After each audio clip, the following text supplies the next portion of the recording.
يتبعون الداعي لا عوج له وخشعت الأصوات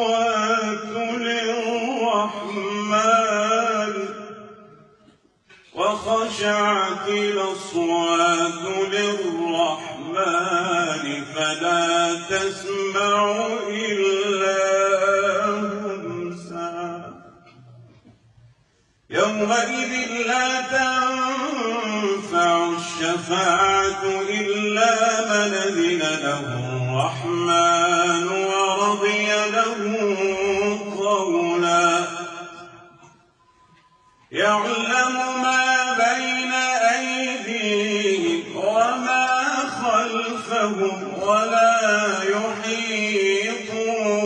به علما وعنت الوجوه للحي القيوم وقد خاب من حمل ظلما ومن يعمل من الصالحات وهو مؤمن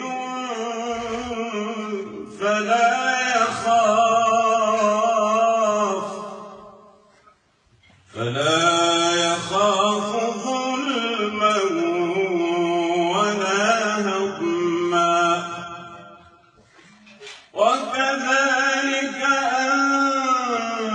أنزلناه قرآنا عربيا وصرفنا فيه من الوعيد لعلهم يتقون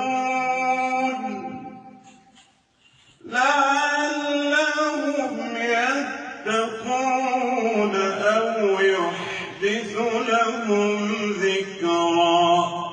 فتعالى الله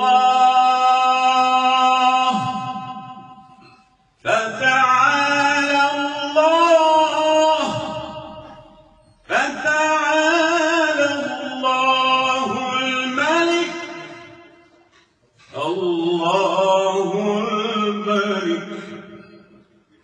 فتعالى الله الملك الحق ولا تعجل بالقرآن من قبل أن يقضى إليك